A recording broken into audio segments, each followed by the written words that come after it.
주님 다시 오실 때까지 우리 찬양 드리고 우리 강 시작합니다.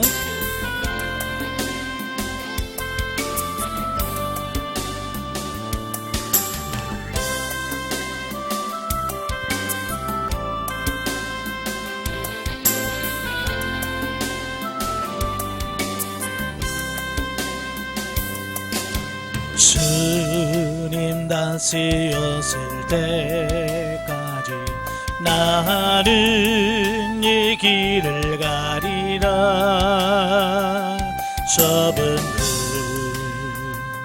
좁은 길 나의 십자가 지고 나의 가는 이 길 끝에서 나는 주님을 버리라. 영광의 내 주님 나를 맞아주시리. 주님 다시 오실 때까지 나는 일어나 달려가리라. 주의 영광 온 땅 덮을 때 나는 일어나 노래하리. 내 사모하는 주님 온 세상 그주시라. 내 사모하는 주님 영광의 왕이시라. 아멘. 기도하겠습니다. 은혜로우신 아버지 감사합니다. 오늘도 우리를 사랑해 주셔서 귀한 훈련의 장소로 인도하시고 사도행전 23장의 말씀을 같이 나눌 수 있도록 그러셔서 감사합니다. 말씀을 할 때 우리 지각을 열으셔서 알게 하시고 생각나게 하시고 깨닫게 하옵소서. 시종을 맡겨오며 예수님의 이름으로 감사하며 기도합나이다. 아멘. 오늘은 사도행전 23장의 말씀을 같이 보도록 하지요. 이제 23장은 바울이 공회에 가서 변론하는 내용입니다. 1절부터 11절까지 보면 사내들인에서의 바울의 변론이라고 볼 수 있죠. 자, 바울은 사내들인 공회에서 정식으로 자신을 변호할 수 있는 기회를 제공받습니다. 사실 그때 당시는 이 이스라엘은 그 로마의 속국이에요. 그러니까 그 지금 천부장에 붙잡혀 있는 상태잖아요. 그러니까 어찌 보면 바울은 무시받을 수도 있고 그렇지만 그가 로마 시민권을 가지고 있었다고 했잖아요. 그래서 로마 시민권을 갖고 있기 때문에 그 많은 혜택을 좀 많이 받은 것으로 봐요. 그래서 2장 30절에 보면 천부장이 사도 바울에게 많은 호의를 많이 베풀거든요.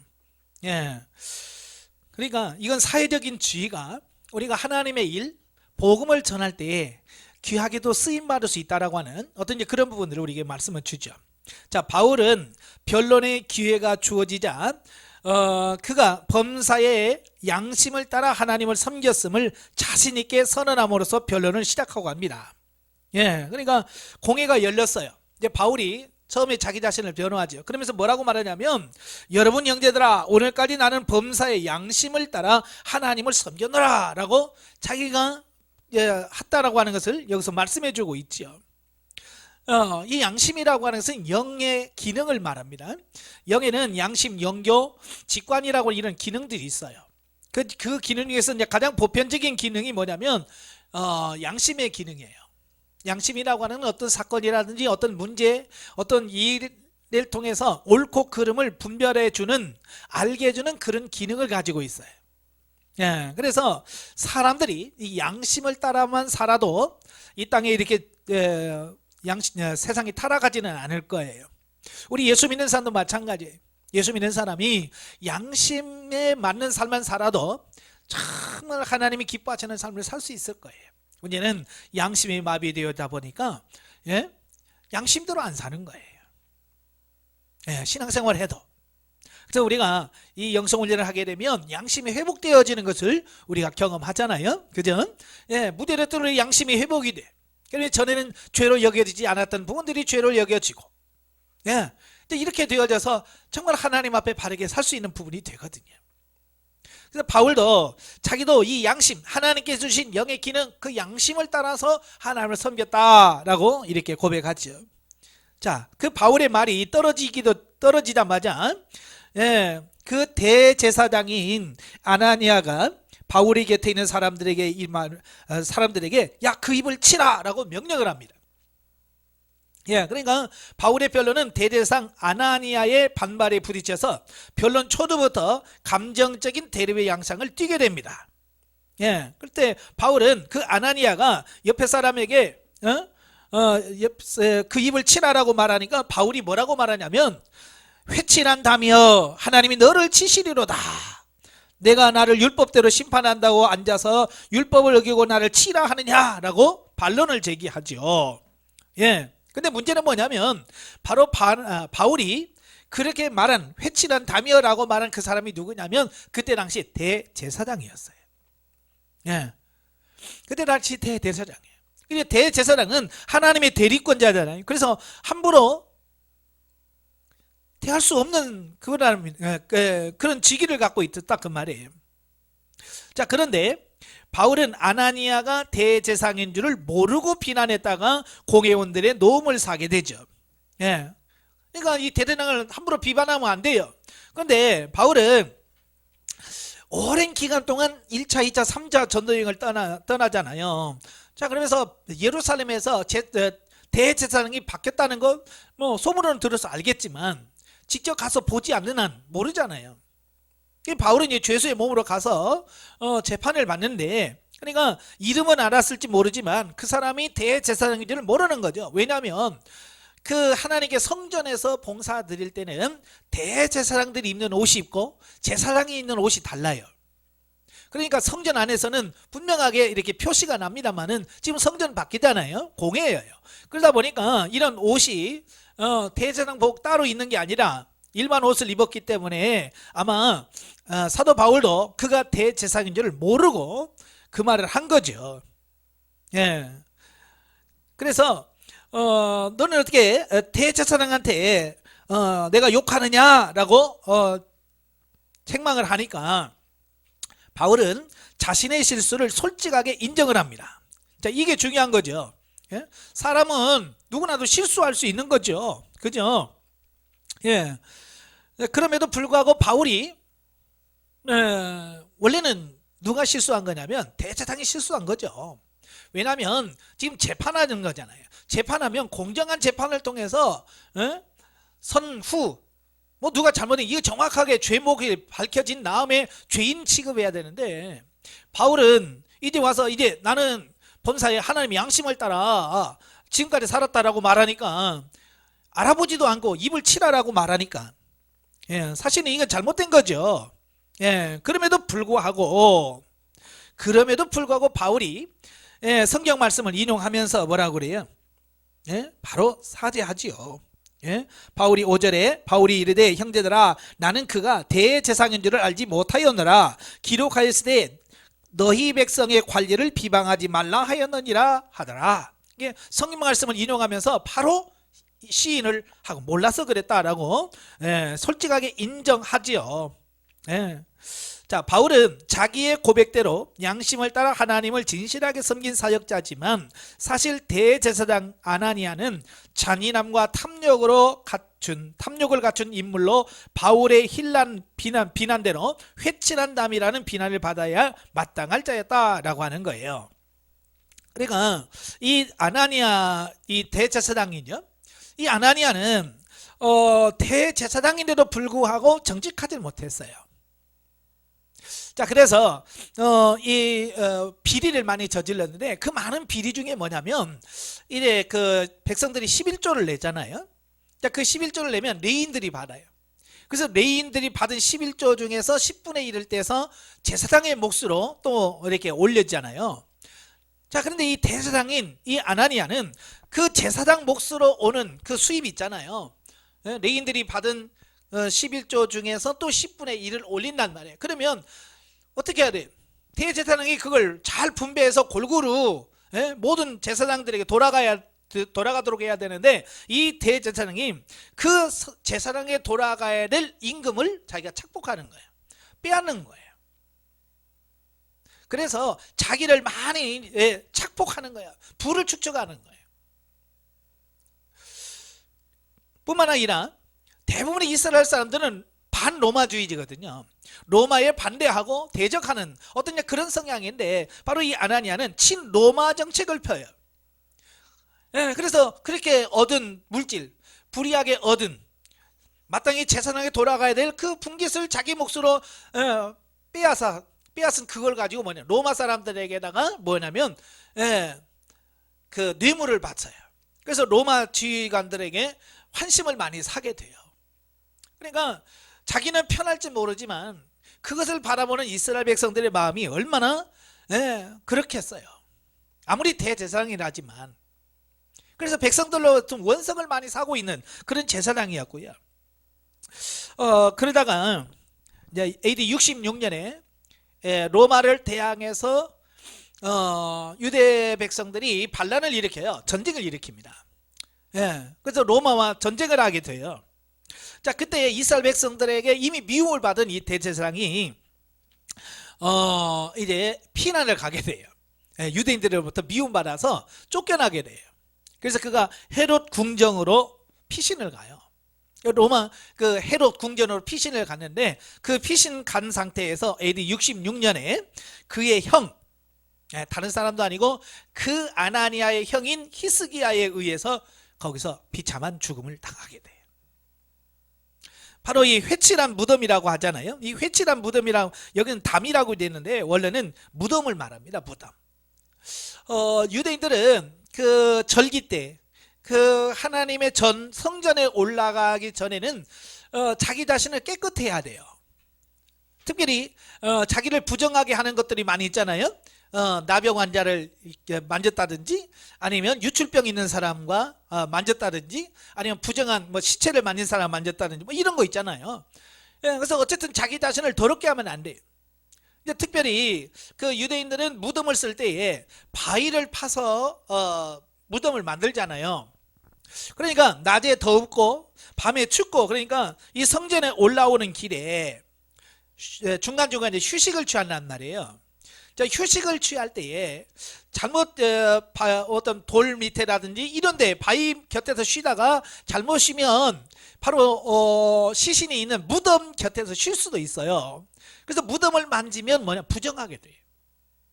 그러면 하나님께 실컷 예배 드리러 왔다가 성전에 들어가지도 못하고 다시 집으로 가야 돼요. 왜? 부정해져서 하나님께 예배를 드릴 수 없기 때문에. 그래서 그걸 방지하기 위해서 이 돌 무덤에 하얀 회를 칠해 놓는 거예요. 그러니까 밖에서 보면 하얗게 돼 있죠. 그래서 여기는 무덤이 있구나라고 분별하고 이렇게 보고 그걸 피할 수 있게끔 만들어 놓은 거예요. 그러니까 이 회칠한 남이라는 것은 뭐예요? 그 안에는 시신이 썩어서 냄새나고 그런 곳인데도 불구하고 밖에는 하얗게 칠해놨다고 말이에요. 이걸 위선적인 어떤 그 삶, 속과 겉이 다른 사람, 위선자, 이걸 표현할 때 회칠한 담 또는 회칠한 무덤이라고 표현하는 거예요. 그러니까 아나니아의 그 영적인 상태가 바로 회칠한 무덤 같은 상태인 거예요. 바울이 그걸 안 거죠. 그래서 이 회칠한 담이여 라고 말하지요. 그래서 결국 이 아나니아는 이렇게 비극을 맞게 돼요. 자, 6절에서 10절까지 보면 이제 시작도 하기도 전에 이제 바울은 자기를 변호해야 되잖아요. 자기를 변호해야 되는데 이제 나는 양심을 따라 이렇게 했다라고 말하자마자 바로 입을 치라 그러지. 이제 바울이 회치는 담이여라고 하지. 분위기가 영어트 이제 정상적인 분위기가 아닌 거죠. 그래서 공회의 분위기가 심상치 않음을 감지한 바울이 이를 극복하기 위해서 공회원들 간의 신학적 대립을 이용하는데, 공회가 사두개인들과 바리새인들로 구성되어 있음을 알고 있던 바울은 자신이 바리새임을 밝히고 자신은 부활을 전한 까닭에 신문을 받는다고 주장함으로써 부활을 믿지 않는 사두개인과 부활을 믿는 바리새인들 간의 신학적 논쟁을 유발시켜서 공회를 산회시키게 만듭니다. 어쩌면 이게 바울의 지혜죠. 정상적인 법정이었다면 사도 바울이 그렇게 하지 않았을 거예요. 그러나 대제사장마저도 편견에 있으려서 바울의 그 말을 들으려고도 하지 않는 말이죠. 그러니까 거기서 더 이상 재판해봐야 아무런 의미가 없다는 것을 알게 되는 거예요. 그래서 이 공회 안에는 두 개파, 사두개파와 바리새인들로 거의 구성이 되어 있어요. 물론 이제 사두개파가 대다수고요. 소수의 바리새인들이 그 공회원으로 들어가 있어요. 예. 그러니까 바울이 자기 자신이 나는 바리새인이다. 예? 예, 나는 바리새인이요, 바리새인들의 아들이라. 그리고 내가 지금 이 신문을 받는 것은 부활로 말미암아서 내가 신문을 받노라 라고 말합니다. 왜냐하면 사두개파도 이스라엘 사람들이고 바리새도 유대인, 다 똑같은 유대인들이지만 그들이 가지고 있던 교리적인 차이는 심했어요.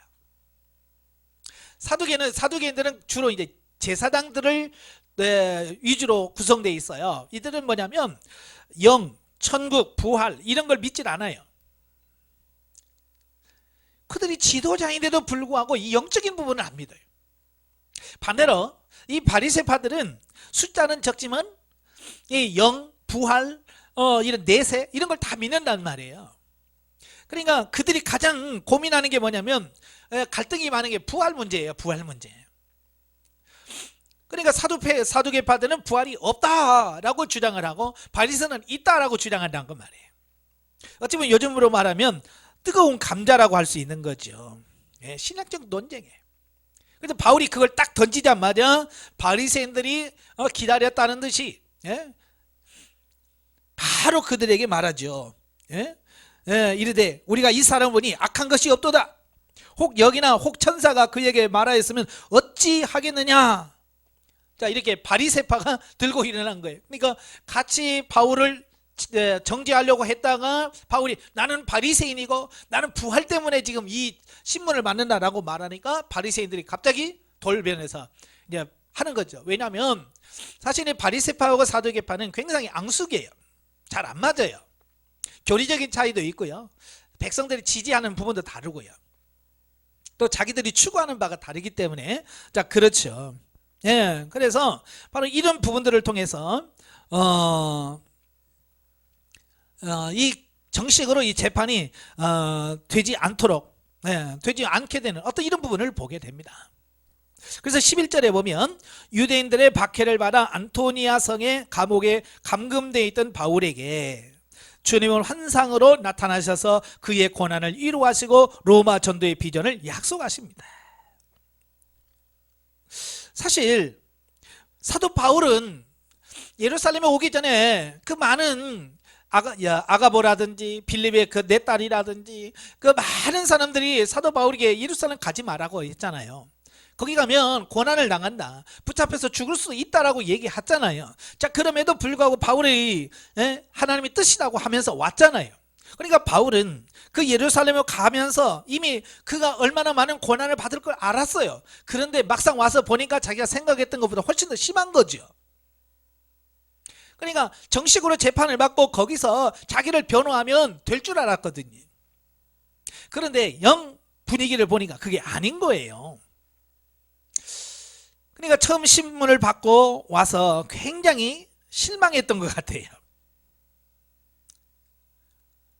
왜? 자기가 기대했던 거고 영 아니니까. 그래서 감옥에 다시 돌아와서 낙심해 있는 그에게 주님이 친히 찾아오셨어요. 여기서 주님이 찾아오실 만큼, 주님이 거기서 직접 찾아와서 말씀하셔야 됐다고 하는 만큼은 그만큼 바울이 뭐 했다는 얘기예요? 예, 지금 실망한 것이 굉장히 컸다는 거죠. 낙심했다는 거예요. 그러니까 주님께서 그를 찾아오셔. 이때 주님이 그를 찾아오시고 바울을 위로하시고 로마 전도에 대한 확신을 주십니다. 이것이 바울이 로마에 당도하기까지의 긴 옥중 생활 가운데서도 로마 전도에 대한 비전을 버리지 않고 인내하며 때를 기다리게 하는데 원동력이 되었을 것이다. 예. 실망하고 있는 그에게 하나님이 나타나셔서 담대하라, 내가 예루살렘에서 나의 일을 증언한 것 같이 로마에서도 증언해야 하리라 라고 하나님께서 비전을 주신 거예요. 그러니까 실망하고 있던 바울이 그 하나님의 말씀을 듣고 힘을 얻는 거예요. 아, 하나님께서 여전히 나와 함께 하시고 나를 보호하시고, 예? 나를 지키시는구나, 이걸 확신을 갖는 거예요. 그래서 그가 그렇게 5, 6년 동안의 긴 감옥 생활이거든요. 한두 달도 아니에요. 5, 6년이라고 하는 긴 감옥 생활을 그가 견디고 이길 수 있었던 것이 뭐냐? 바로 이 하나님의 약속인 거예요. 하나님이 이루어 주시고 자기 약속하신 것을 붙든 거예요. 주님께서는 고난과 어려움 속에 있는 성도는 언제나 기억하시고 위로하신다. 그래요. 하나님은 자신의 일을 하는 사람이 낙심해서 그냥 좌절해 있는 걸 보기 안 좋아하셔요. 그래서 꼭 실망하면 주님께서 찾아오셔. 낙심하면 찾아오셔서 그에게 힘을 주십니다. 용기를 주셔요. 그러므로 성도들은 어떠한 상황에 직면한다 할지라도 낙심하지 않는 담대한 신앙의 소유자가 되어야 될 것이다 라고 말씀합니다. 예. 어찌 보면 우리가 고난이 유익이라고 하는 것처럼 고난은 주님을 만날 수 있는 기회예요. 오늘 바울처럼 주님의 음성을 들을 수 있는 어떤 조로의 기회라고 하는 사실이에요. 그러니까 고난이 기신 분들은 주님 말씀해 주옵소서, 주의 음성에 귀를 기울일 수 있는 여러분 되시기를 바랍니다. 자, 두 번째 단락은 이제 12절부터 22절까지인데요. 유대인들의 바울 살해 음모가 발각되는 게 나와요.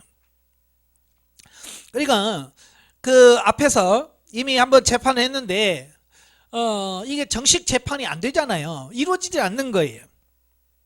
그래서 12절부터 15절까지 보면 유대인들은 사내들인 공의에서 바울을 합법적으로 처벌하려고 하던 계획이 실패하고, 또한 천부장의 태도로 보아서 바울에게 죄인의 누명을 씌울 수 없게 됨을 알게 됩니다. 왜? 이 천부장은 바울이 로마 시민권자라는 걸 알잖아요. 그러니까 바울은 이미 자기도 실수했고요. 그러니까 바울을 철저하게 지켜준단 말이에요. 그러니까 천부장의 입장을 봤을 때 바울을 줄 것 같지 않아요. 그래서 40여 명의 유대인들이 암살단을 조직합니다. 합법적으로 안 되니까 불법적으로 하겠다는 거죠. 그래서 40명의 암살단을 조직해서 사도 바울을 살해하려고 음모를 꾸밉니다.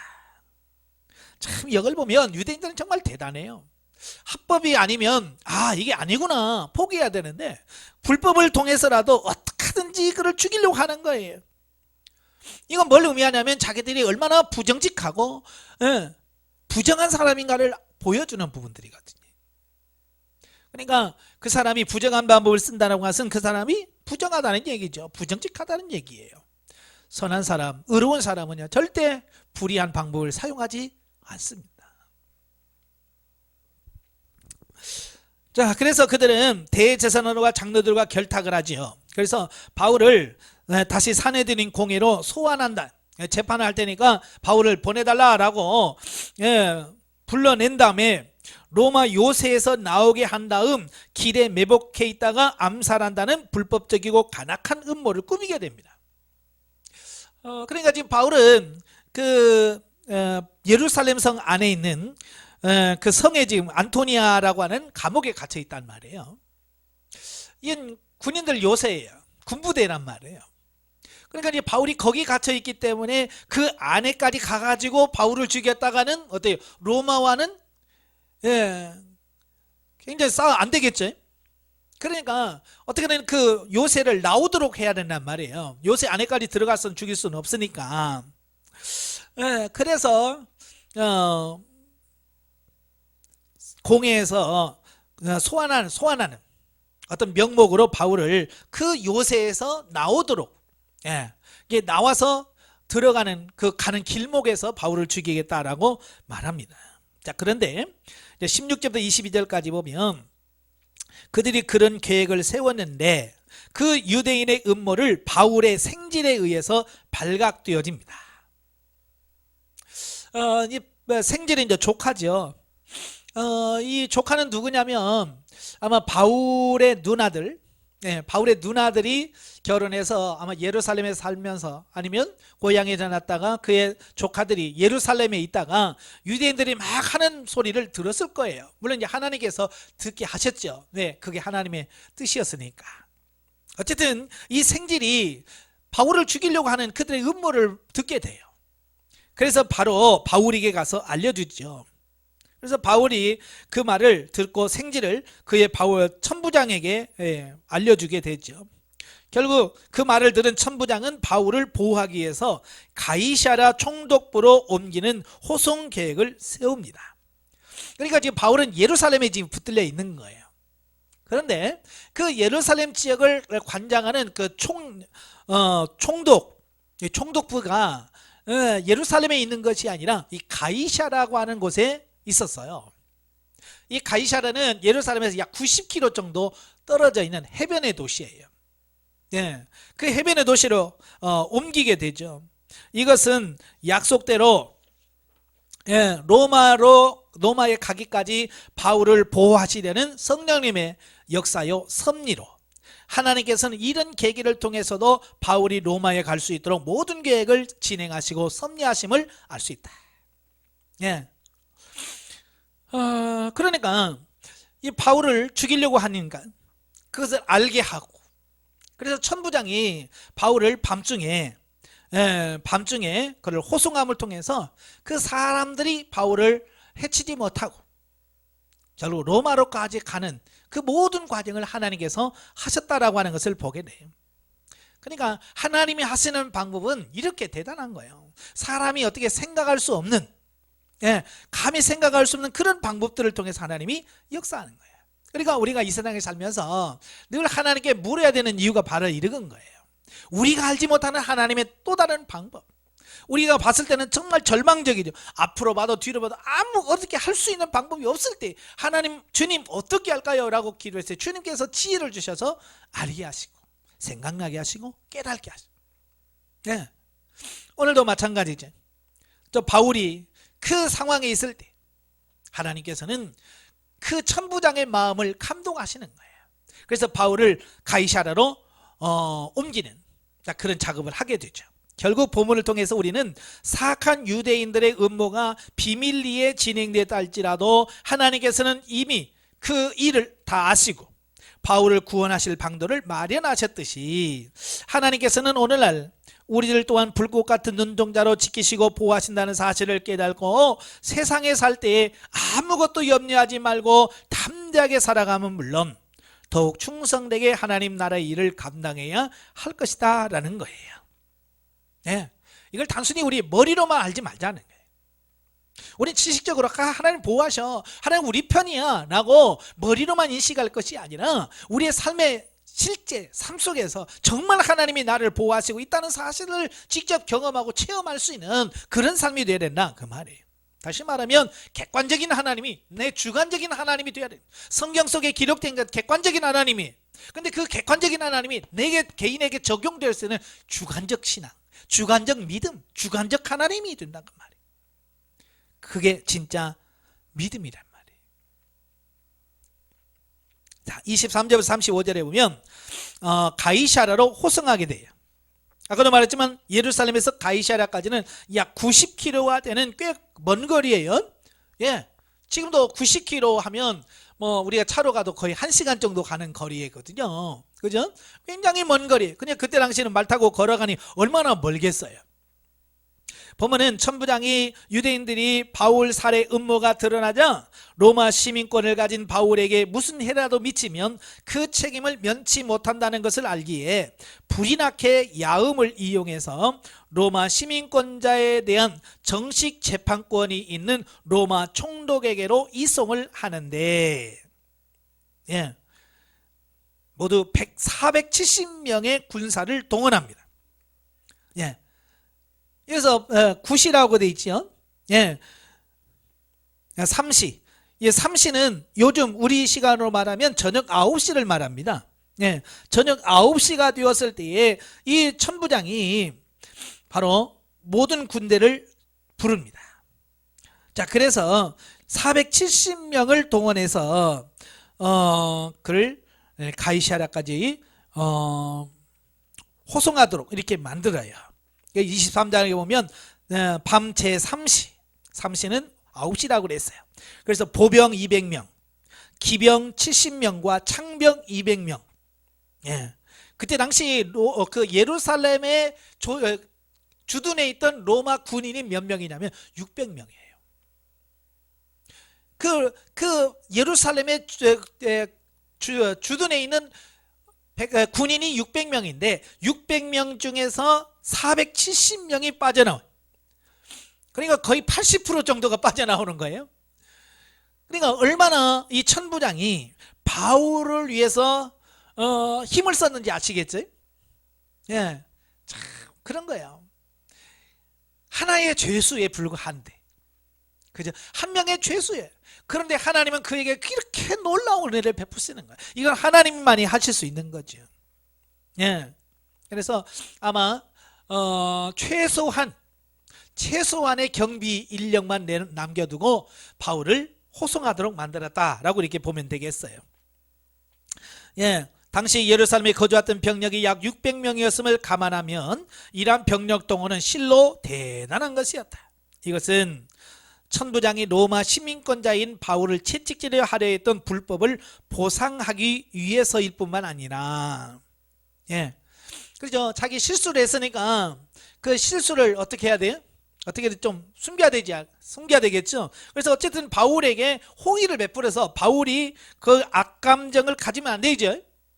왜? 바울이 그 악감정을 가지면 다시 고발할 수 있단 말이에요. 그래서 어쨌든 바울에게 호의를 얻어야 될 필요성이 있었던 거죠. 그래서 이렇게 좀 무리하게나마 많은 수를 동원해서 그를 호송하는 어떤 이런 부분을 보게 돼요.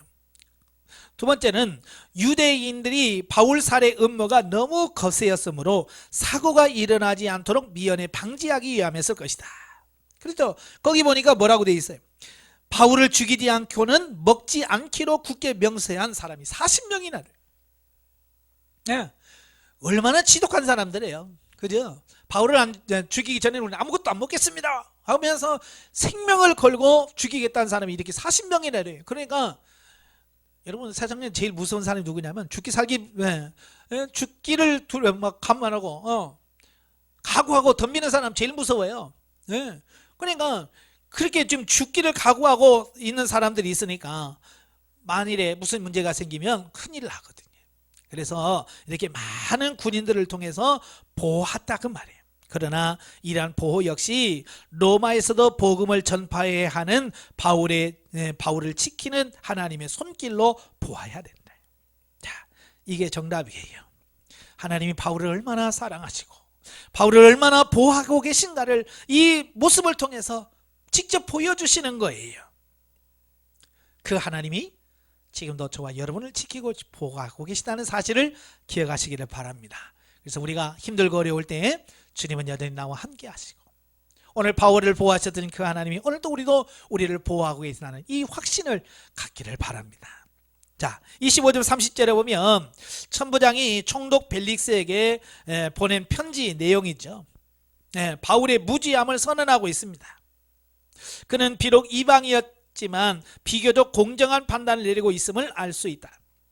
가이사랴로 이송되어 벨릭스 앞에 서게 된 바울은 당시 수리아와 길리기아 지방의 통치권을 가지고 있었던 벨릭스는 재판의 형식을 따라서 바울의 출신지를 묻고 그가 길리기아 출신임을 말하자 정식으로 재판할 것을 명하였는데 그것은 죄인이 그의 출신 지역에 가서 재판을 받아야 한다는 로마 재판 규례였기 때문이다 라고 말합니다.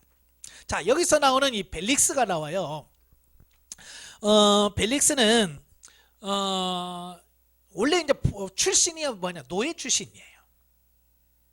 원래 그 노예 출신이에요. 그런다가 그가 글라우디오 황제의 어머니인 안토니우스에 의해서 자유인이 됩니다. 그러니까 무슨 업적을 남겼든지 어떤 큰 도움을 줬든지 아마 이 황제의 글라우디오 황제의 어머니에게 총애를 받았던 것 같아요. 노예였는데. 그래서 그가 자유인으로 풀어줍니다. 무슨 여인인지 잘 모르겠지만 자유로 풀어줍니다. 그래서 그가 자유인이 됩니다. 자유인이 된 다음에 그는 이 벨릭스는 그의 형제 필라스, 그의 형제 필라스의 도움으로 유대의 총독으로 부임을 받습니다.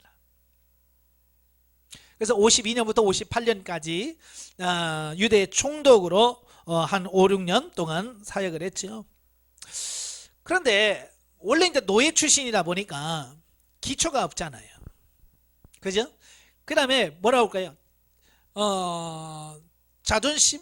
뭐 이런 거, 그런 게, 자존감 이런 게 굉장히 낮아요. 그러니까 이런 약한 사람들이 나타나는 게 뭐냐면 폭군이에요. 다른 사람이 자기를 무시한다고 생각하는 거예요. 그래서 다른 사람들을 힘으로 제압하려고 하는 어떤 그런 성향을 주로 많이 가져요. 그래서 그가 노예 출신이다 보니까 굉장히 잔인해요. 성품이 잔인해. 뿐만 아니라 아주 음탕합니다. 그래서 부인을 3명이 낳았고 또 그 외에도 많은 이런 음란한 것들을 많이 하게 되고 그 권력을 막 휘두르는 거예요. 그러니까 노예로 있다가 권력을 받으니까 어때요? 그걸 그냥 막 휘두르는 거죠. 그래서 그가 좋은 결과를 갖지 못하게 되고 결국 58년에 그가 베스도에 의해서 물려나게 되는 이런 부분을 보게 됩니다. 자, 마지막으로 성경 계시 발전사적 이해를 보죠. 자, 오늘은 이제 부활이라고 하는 부분을 같이 나눠보도록 합니다. 이제 부활은 제가 요한복음 때 한번 이미 나누었어요. 자, 한 번 더 나눌 수 있는 부분이 뭐냐면, 부활을, 단순한 살아나는 것으로만 이해하면 안 되고, 그 하나님의 부활도 여러 부활이 있다는 거예요. 자, 먼저 부활을 보면 헬라어로 아나스타시스라고 말합니다. 이 아나스타시스는 일어남, 죽은 상태에서 일어나는 것을 말하고, 엥게르시스는 일으킴이라고 하는 말을 합니다. 그러니까 성경적으로서 부활이라고 하는 것은 죽은 사람이 몸과 영을 되살아나게 하는 하나님의 기적을 말할 때에 부활이다 이렇게 말합니다. 그러니까 죽었어요. 이미 이제 죽었다는 말은 뭐예요? 영이 몸에서 분리되어서 나갔어요. 더 이상 이제 살 수 없는, 죽어 있는 거죠. 자, 그런데 하나님께서 그 영을 다시 죽은 육체에 들어가게 하심으로 다시 살아나게 하는, 이거예요. 기적이에요. 그러니까 자연적인 능력으로는 이 부활이 나타날 수 없지요. 자연적 현상으로 나타날 수가 없어. 오직 하나님의 전지전능하신 생명의 주관자이신 하나님의 능력으로만 할 수 있는 게 뭐냐? 이게 부활이다. 자, 그래서 본문을 보면서 이 부활을 전에도 요한복음 때 했다고 그랬잖아요.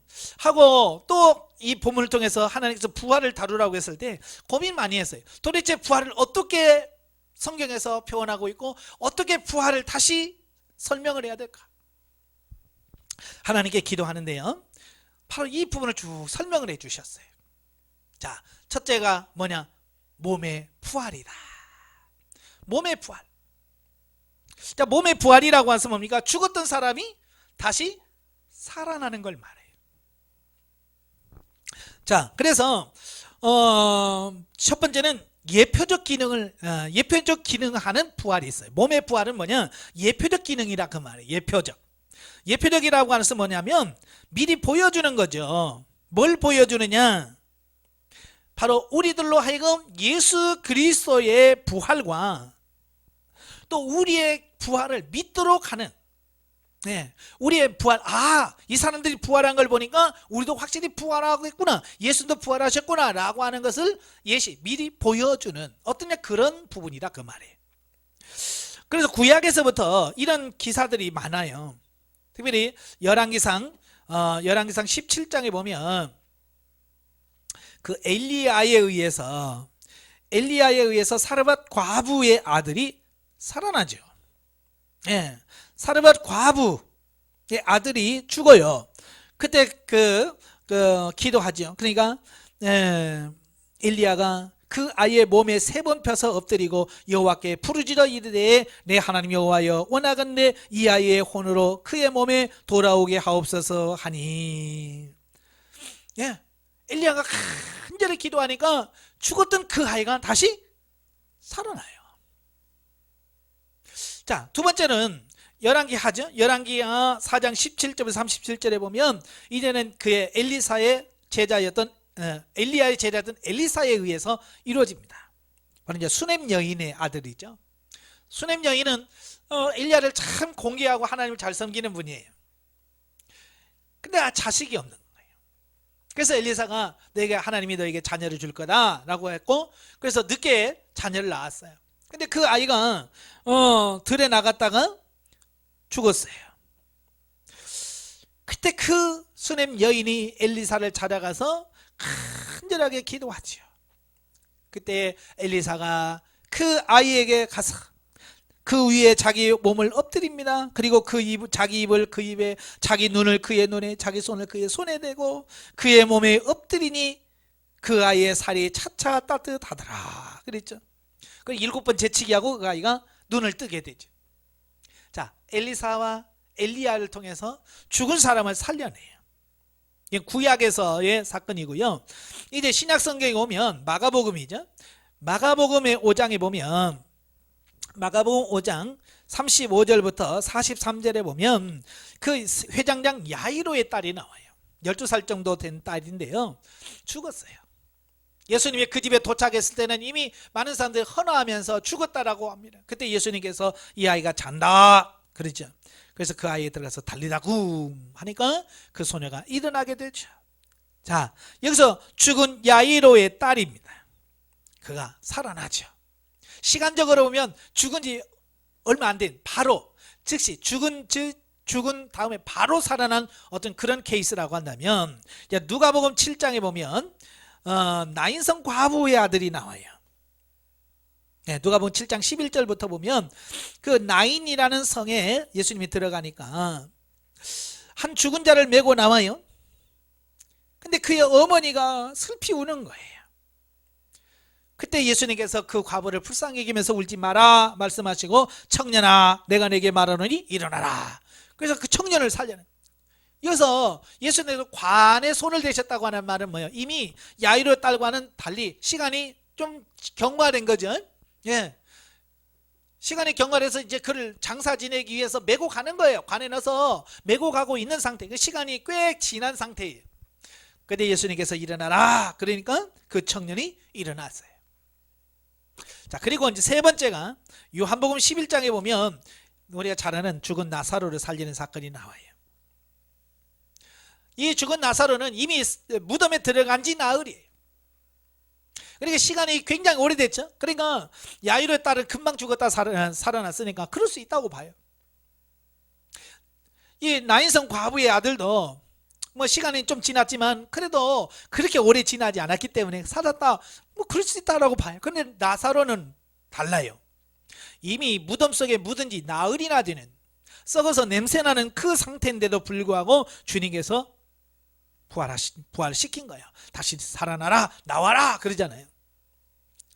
자, 예수님께서 왜 이렇게 시차를 두고 살리셨을까?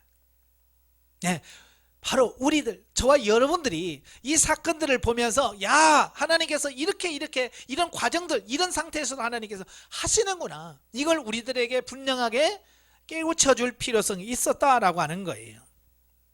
자, 이것은 뭐냐면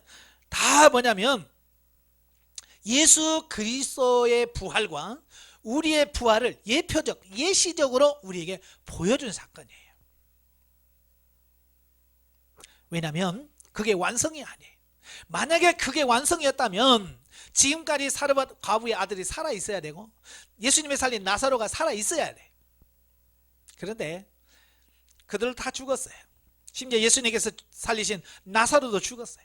이건 뭘 의미하냐? 이것은 영원한 삶이 진짜 부활이 아니라 이건 단지 예수 그리스도의 부활과 우리의 부활을 예표해주는 그 한계성을 있다는 거예요. 이런 게 있기 때문에 우리들 구약에서 그게 살아났지. 그럼 예수님도 살아나겠네? 라고 하는 예수님의 부활을 우리가 믿을 수 있도록 만드는. 그러니까 한 번도 이런 죽은 사람이 살아난 기적이 없다면 우리도 믿기 그렇겠죠. 그죠? 그런데 미리 구약에서 신약에서 죽었다 살아난 사람들의 예표를 이렇게 쭉쭉 보여줌을 통해서 구약에서 있었어. 성경에서 분명히 살아나. 이걸 말씀해 주고 있어. 라고 인식을 하게 되고 예수님의 부활을 믿도록 하는 거예요. 그래서 이제 두 번째 보니까 부활의 첫 열매. 부활의 첫 열매라는 것은 부활의 실제성이 증명되어지는 거예요. 어찌 보면 그 예수님이 그 나사로를 살리고 뭐 나인성 과부의 아들을 살리고 야이로의 딸을 살리는 것, 그럴 수 있다고 치자. 근데 예수님은 뭐냐면 예수님께서 직접 부활하셨잖아요. 그죠? 그래서 예수님께서 부활하심으로써 부활이 확실하다. 네, 부활이 확실하다. 이걸 보여주는 거예요. 확인시켜주는 거예요. 그러니까 우리가 예수님 부활하셨지? 그러면 나도 부활하겠네? 그래서 우리가 부활신앙을 가질 수 있도록 만들어주시는 그런 거라는 거예요. 그래서 요한복음 20장에 보면 예수님께서 직접 살아나시죠? 그래서 마리아에게 나타나셔서 마리아야 그러죠. 그리고 19절부터 보면 제자들에게 직접 나타나십니다. 너에게 평강이 있을지어다. 그래서 숨을 내쉬면서 성령을 받으라. 이건 뭐예요? 예수님께서 직접 부활하셨어요. 그리고 제자들과 마리아에게 자기 자신이 부활했다는 사실을 증명하고 보여주는 거예요. 열매가 맺혔다는 거예요. 그래서 예수님은 부활의 첫 열매다. 고린도전서 15장에 보면 우리 이제 보통 고린도전서 15장을 부활장이라고 그러잖아요. 예수님의 부활에 대해서 장장 길게 설명을 해줘요. 자, 거기서 15장 20절을 보시면 20절 보시면 그러나 이제 그리스도가 죽은 자 가운데서 다시 살아나사 잠자는 자들의 첫 열매가 되셨도다. 예수님이 첫 열매가 되셨다라고 말합니다. 자, 그리고 23절에도 그러나 각각 자기 차례대로 되리니 먼저는 첫 열매인 그리스도요 다음에는 그가 강림하실 때에 그리스도께 속한 자요 그랬어요. 그러니까 예수 그리스도의 부활은 뭐라고요? 부활의 첫 열매다. 첫 열매. 그러니까 이런 거예요. 밭이나 어떤 과실이라 심어놓으면 어때요? 첫 열매가 열리죠. 첫 열매가 맺리면 뭐예요? 이 나무에는 계속 이 열매가 맺히겠구나. 이걸 알 수 있는 거예요. 그러니까 첫 열매가 감이면 그는 감나무예요. 첫 열매가 사과면 그 나무는 계속 사과 열매를 맺어요.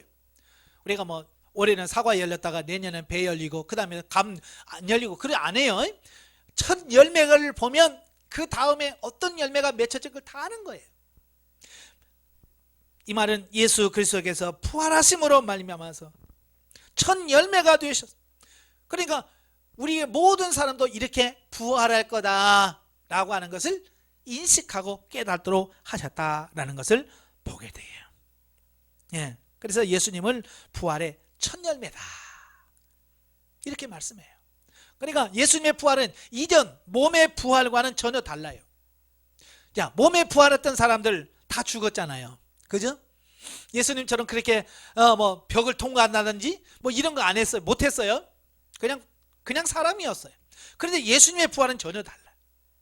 제자들이 문을 꼭꼭 들이잠그고 다락방에 숨어 있을 때 예수님께서 쑥 들어오시잖아요. 이게 부활체예요. 우리 육신의 부활과는 전혀 다른 이런 부활을 말합니다. 그러니까 그 전에 몸의 부활은 예표적 기능을 하고 이제 예수님의 부활은 실제성, 부활이 정말 이렇게 된다. 이걸 우리에게 보여주고 있고요. 저와 여러분도 부활하면 예수님처럼 그와 같이 된다. 그 말씀을 하고 있는 거예요. 자, 그리고 예수님의 부활로 끝나는 것이 아니라 정말 진짜 부활이 있더라 그 말이에요. 그게 뭐냐? 자, 계시록 20장에 보면 부활이 두 번 있어요. 자, 첫째 부활이 있고요. 둘째 부활이 있어요. 우리는 보통 부활은 한 번에 다 할 거라고 생각하는데 그렇지 않아요. 두 번에 걸쳐서 부활이 일어납니다. 자, 첫째 부활은 언제 이루어지느냐? 5절 보면, 계시록 20장 5절에 보면 그 나머지 죽은 자들은 그 천년이 차기까지 살지 못하더라. 이는 첫째 부활이라 그랬어요. 이게 무슨 말이냐면요, 예수님께서 공중에 구름 타시고 이 땅에 내려오시잖아요. 재림하실 때에 1차 부활이 일어나요. 근데 그 1차 부활을 무슨 부활이라고 말하냐면 생명의 부활이다 그래. 이 첫째 부활에 동참해야만 천년 왕국에서 왕노를 하는 역사를 경험하게 돼. 예, 그러니까 이 첫째 부활에 동참을 해야 돼. 이건 생명의 부활인 거예요. 아시겠죠? 예. 그래서 첫째 부활에 참여한 사람들은 바로 천년 왕국에 참여하게 되고, 천년 왕국을 통과하고 나면 영원 천국에 들어갈 수 있는 부분이에요. 그리고 둘째 부활이 있어요. 자, 둘째 부활은 언제 이루어지냐면 20장 11절부터 15절에 보면 크고 흰 보좌 앞에 심판을 내리시다 그러죠.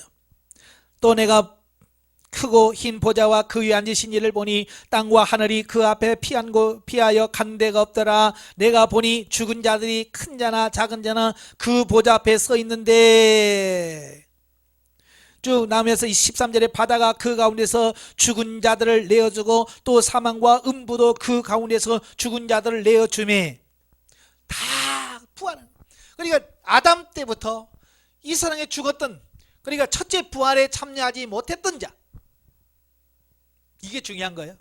첫째 부활에 참여하지 못한 남아있는 죽은 자들이 그때 다 부활한다고 말이에요. 근데 그 부활을 무슨 부활이냐, 둘째 부활이라고 말하면서 이걸 심판의 부활이다. 그러니까 이 부활의 둘째 부활은 부활해 봐야 뭐예요? 심판을 하기 위한 부활이에요. 이건 우리는 해서는 안 될 거죠. 우리는 이 첫째 부활에 동참해요. 첫째 부활. 둘째 부활은 영원한 심판이에요. 영원한 징계예요. 그래서 저와 여러분들이 오늘날 이 신앙생활 하면서 기도해야 될 제목이 뭐냐면, 주님, 이 첫째 부활에 동참할 수 있게 해주세요. 예. 그냥 부활만 하게 해달라고 기도하는, 나 부활 믿습니다가 아니라 내가 부활하게 해주세요라고 하는 것이 아니라 이 첫째 부활, 영광의 부활, 생명의 부활로 우리가 동참할 수 있게 해달라고 기도하셔야 돼요.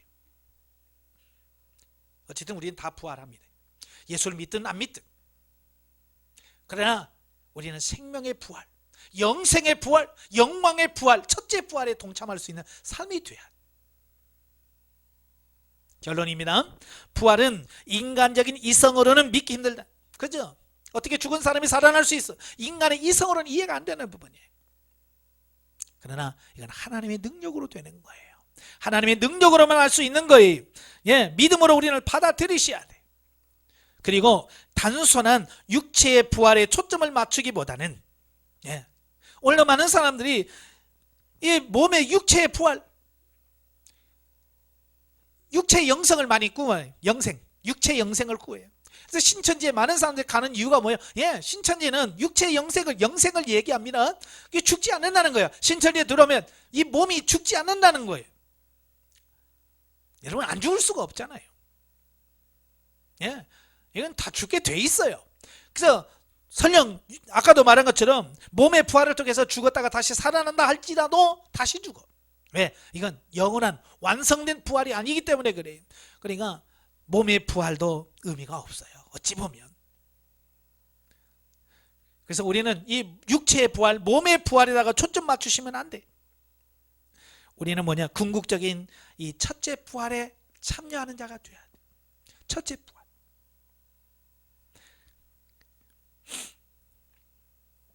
그래야만 우리가 영광의 부활에 참여할 수 있습니다.